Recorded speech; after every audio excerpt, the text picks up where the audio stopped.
Hi everyone and welcome to Mommy Mondays. We've got a show today. You know, our show producer Manju Dadlane has given us some more questions. So today we're covering fun time after delivery. We're covering mom guilt, and we're covering recurring pain from your, delivery or pregnancy or all of that. So those three are the topics we're going to cover today. If you're new here, welcome to Mommy Mondays. My name is Gianna. I put out videos every Monday and Friday. On Mondays, it's the Mommy Mondays. We talk about mommy magic, mommy mayhem, mommy madness. And on Fridays, it's Closet Conversations, where we talk about art, fashion, closet renovation, closet organization. We let the conversation go wherever it might take us. And we like it there. So if you like that kind of content, or you're interested in all sorts of things, you might want to hit the subscribe button down below. And if you're not sure, just hit subscribe anyway because it's free. And turn on the bell so that you can get notified whenever I put out new videos, so that you can join the conversation in the comments down below. Now, if it is that you think someone else would like this kind of content, please share. If you like this video, please give it a thumbs up. And as always, please, please, please, everybody get in the comments. Now, so we're going to talk about fun time after delivery. Now, Manju thinks I had a C-section for some reason. So she asked about when is fun time safe after a C-section. I don't know. Remember, on this show, I don't really give much advice, any advice. I really talk about my experiences, right? Because I think there's value in sharing and opening the conversation and that sort of a thing. So I gave birth vaginally. Because I had complications that yielded a C-section a no-go, unless I was going to die or the baby was going to die. So it was literally life and death situation is what would have caused them to do a C-section. So I knew already that I had to push. Oh, by the way, I'm supposed to tell you guys about all my stuff. So obviously I have on the original arm candy. My earrings are John Hardy. They're called the Ayu collection. Ayu is, I think, Indonesian for beautiful. I bought these on honeymoon in Bali at John Hardy, at the actual factory where they make them. They invited us to have lunch there. They sent a car and driver for us from our hotel. So we went, we had lunch with them, we toured the factory. They have other lovely spaces, like it's an experience. So I got these there. My necklace is, I also got on honeymoon actually, but in Thailand. And there's a few ways I can wear it. I show you that in Closet Conversations, one of these more recent episodes. I think maybe episode 20. I'm not sure. You have to check. My dress is Lane Bryant. It's a dress. It's actually high-low. You're not going to see it, so just take my word for it. And yeah. So, my ring. It's a frog with a pearl, Savarite garnets, diamonds, and pink sapphires. And they go from light to dark like it's an ombre flower, because basically the frog would be shading it, so those would be darker and the sunlight would have made this lighter. This is a well thought out piece, okay? And then a jade ring. Okay, so back to me having given birth vaginally. So I tore though, right? So they didn't do an episiotomy, which is where they cut you before, just in case you tear, because some people don't tear. So they said it's not a good idea, because in case you don't tear, there's nothing to have to heal up in that way. And they say it's almost better if you tear because it, like, the body knows how to heal itself type deal. So they didn't give me an episiotomy. I did tear. I had like a stage 3 tear. It was a tear. It hurt like a mother. Like, literally, it was the more painful thing. I think of everything after the fact. It was painful. I was stitched up though. They stitch you and the stitches like eventually disappear once it's healed. The doctor who stitched me, she's like, it's gonna be better than new. And I think it is. But she went ahead and like they gave me painkillers like crazy because I guess they knew it was going to hurt.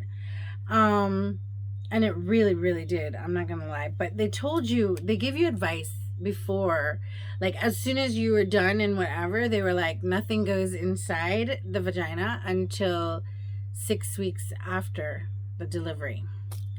So fun time doesn't happen until 6 weeks after. I don't know how long it is after a C-section. I don't know if it's the same 6 weeks. I don't know if it's less. I don't know if it's more. But I know vaginally they say nothing should go in it for 6 weeks. Just so happened that exactly at the 6-week mark, when something could go in, my period came. And they said that was weird. Well, they didn't say that was weird. I read up and I deduced that it was weird because apparently when you're breastfeeding and you're having your period, well, basically breastfeeding, the same hormone controls your period and breastfeeding. So basically, if you continue breastfeeding, most women don't really have a period. Guess who clearly has too much of the hormone? Because as soon as the 6 weeks were up, honey child, my period came back. And at first, it came back like with its own little vigilance. So it was like every 2 weeks for like 2 months. And then it normalized to the once a month again. But when it normalized to that once a month, I have endometriosis. Oh, the pain came back. It was excruciating. Everything came back like on steroids.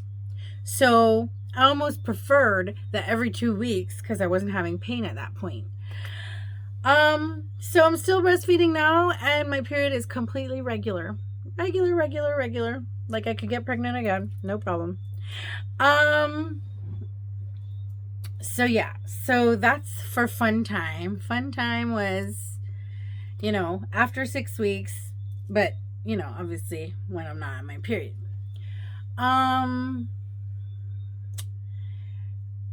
Did it hurt? Like, was there recurring pain? So I know you asked about pain at the incision site, but I didn't have an incision, remember?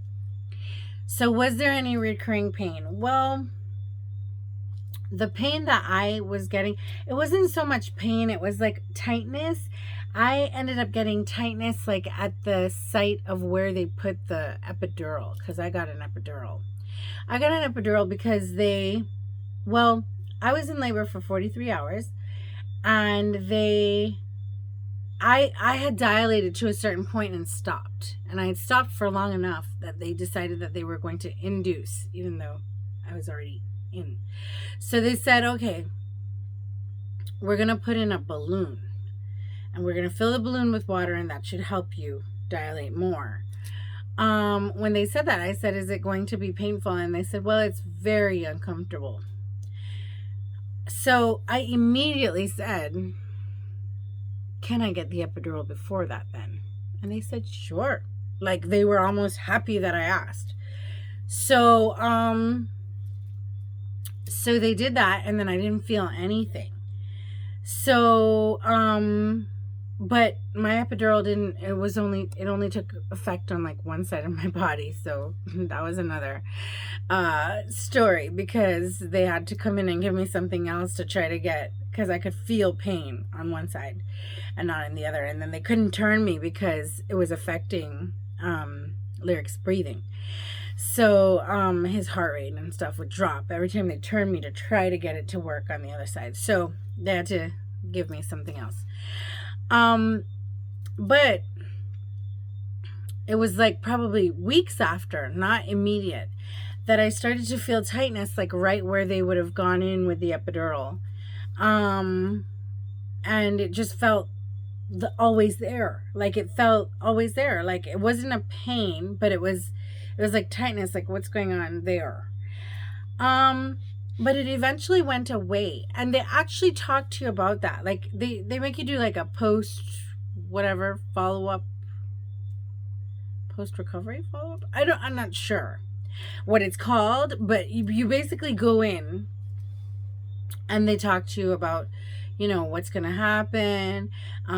Like for me, they were like, you cannot get pregnant in the next year, okay? Because all the risks you already have are going to be like 100 times more, and like, just don't get pregnant in the next year. But also they explain to you that all the things that you feel wrong with yourself at that point, because like I had nerve pain, I had like, yeah. They say all the things will be healed. Like your body will take like a year to get over them. Like, so you'll feel it for a year. And by and large, they were right. Some things have stayed with me. Like during delivery, I had a little, like a nerve thing that, like, well, I guess, I don't even know if it's a pinched nerve or what, but it was, you know, you push with your chin down and I did that, and I started feeling like pain here, like a weird pain though. And this pain, it comes back from time to time now. Like, so it's still around, but everything else, mostly everything else is gone. Like, I don't feel it anymore. I'm starting to feel like myself again. So yeah, they were right about that. So your body takes about a year to heal. So I would imagine, well, I don't know, because I do hear women say something about their incision still hurting them from time to time. Maybe it's just like my neck thing. I don't know. And I had dislocated my thumb, this thumb, in delivery. Don't ask me how. Actually, ask me how. So apparently your body releases some sort of a hormone that makes all your joints like loose. But it's really intended for your like hip joint to get loose so that the baby can pass through the canal. This is what I've read. So yeah, so that you're more pliable, so it can. So yeah, so all the other joints, like, you know, are exposed to this same hormone or whatever it is. So of course I'm holding on to the bed rails to push, and I dislocate this thumb. So I ended up in a cast. This thumb ended up in a cast for like 2 months. God rest his soul, Dr. Aird. He just passed away like this past maybe month. And he was the one who fixed it, actually. He put it in the cast. He did all my x-rays. I have them. I have the pictures of the x-rays, everything. And he put it back in place and put the cast and like cut the cast and put it again, and all sorts of things went on. So God rest his soul. He retired though, you know, and I always worry about people who retire who have done like great things and amazing things all of their life. Like, if you enjoy doing what you're doing, do you really need to retire? Like, can't you just, you can do it less if you need to, but retiring, like, so what you gonna do after? Like, that's my opinion, only because I am a busybody. So for me, I'm just like, you're gonna stop me from, then what will I do? What will I do? So yeah, he's not the first person I've ever heard of, like, you know, he retired like last year, July, you know, like not even that long ago, like a year. So anyhow, he fixed my finger, so He did lots of things, lots of great things in his life, but he impacted me because there's my finger. So yes. And the last thing that you wanted to know about was mom guilt. Do I have mom guilt? Oh my God. So they say mom guilt is inevitable. Now, I moved into an unfinished house. Remember, like, I'm renovating still. So I moved in during COVID time to, I was renovating and then found out I was pregnant while I was here.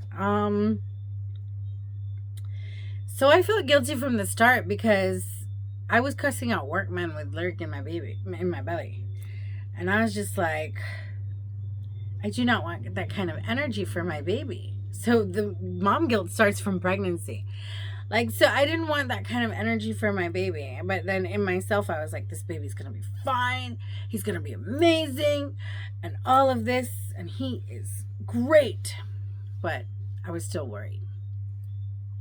Then I had mom guilt once he was born. And I brought him back here because everything was in disarray. And I didn't want to put him on the floor because the floor wasn't, like, it's still not in some places, like, ready. And I was just like, I don't want to put him on the floor to crawl because it's uneven floors and it's this and it's that, because it's not done. And so my baby learned to walk in the bed. And I felt so guilty. I was like, I grew up on a floor, being able to walk on a floor like everybody, like, and I'm so blessed and I have so much, and my baby is still not able to go on the floor. Like, I won't put him on the floor. But then this amazing thing happens. It's like with the whole, well, for me anyway, with the whole mom guilt comes also new ways of looking at things. And my baby learned to walk in a bed, which is crazy on its own. But as a result, his sense of balance is so much better than even mine, than most people's. Because the bed, remember, it's soft, so he has to be correcting. His muscles are working. Different muscles are working, right? It's almost like running on sand, which they tell you to do to, like, build muscles. So he's, like, so much more athletic than people his age. So much more balanced. So much, other kids, like, fall down a lot and stuff. Not him. Like, he's, like, ready and running and all of this. And I had incredible guilt that I never used to put him on the floor. Because I couldn't in myself. And it's fine, I don't know. I like different things like that, different things that you say, man, I wish I did this. Or, but I feel like moms do the best they can. And, like, no matter what our best is, we're always wishing it's better for our children. And I don't know, like, so the guilt is self-inflicted because in most cases you're doing really great. It's just that you always want better for your kids, which is not a bad thing to want. I think probably the most ineffective moms are the ones that think they've done nothing wrong, and they think they're perfect, and think that, they're mother of the year, because then they're probably not striving for any more for their child because they think they've done enough. And I think the really good moms are the ones that probably question themselves all the time. The ones that have the guilt. The ones that, wish they had done something different if the outcome is not, the best. And let's get with it. Like, you can't predict an outcome. So it's kind of what your journey is and how it's supposed to unfold.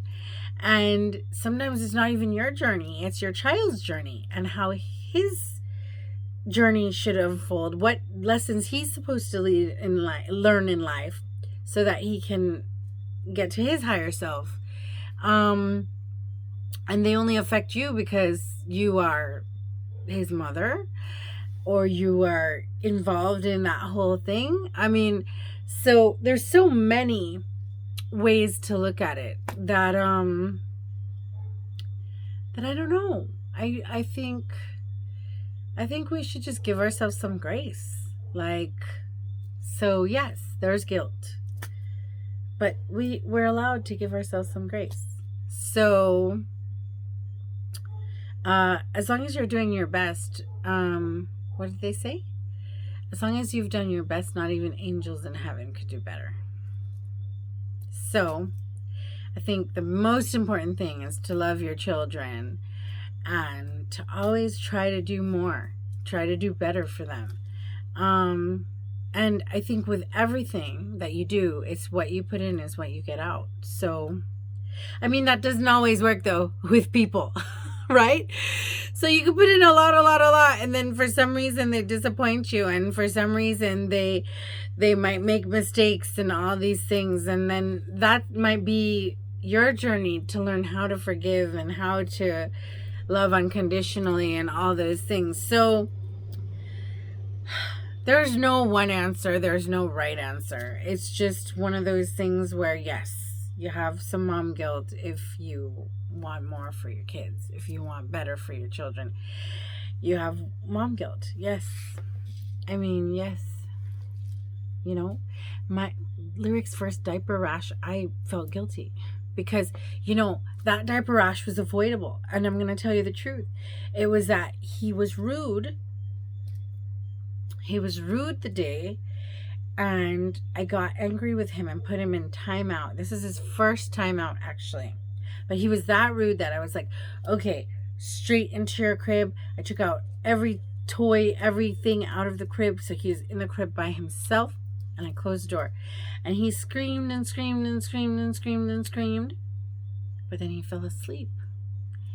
And because he fell asleep, I missed his whole time that he should have been changed. So by the time he woke up and cried, I went for him. Immediately I changed him. His diaper was full. I changed him, but damage was already done. There was a diaper rash. Oh my God. Like, you could have killed me and I'd be okay with it. Like, I thought I deserved it because he had never had a diaper rash before, and had I not put him had I not been upset with him for misbehaving, and kids misbehave all the time, so why did I have to do that? You understand? And it was just like all this guilt. I caused his first diaper rash. Oh my God. But it led to me finding out, experimenting, and finding out a new treatment. So now Lyrics Lather, which is a company that, check it out on Instagram, guys. Lyrics Lather, gentle enough for a baby, but suitable for everyone. It's skincare. But we now have an emergency diaper rash treatment because of him having gotten that one diaper rash. And he's not had another one. Thank you. And it actually cleared it up and worked. It was the only thing that worked, actually, because we had tried so many things, and that caused more guilt because I was like, oh my God, he's in discomfort for this long because of the one thing. But so something good came out of it, and maybe it was supposed to. I have to look at it that way, because otherwise I'd still think that I'm just the worst person. So yeah. So that's what I want to tell you. Like, sometimes you have to feel guilty, but it's for a greater purpose. So that's it for Mommy Mondays. Shout out to Davine Jonas. She was my student, but she's a makeup artist. Go follow her on Instagram at Davine Jonas Beauty. She did my face because I was on Scotia Live tonight. And if you guys watched that, thanks for tuning in. If you didn't, I don't know if it would be up on their YouTube by now, but you can check it out, Scotiabank Jamaica. And it was, the topic was monetizing your passion, something like that. Yeah.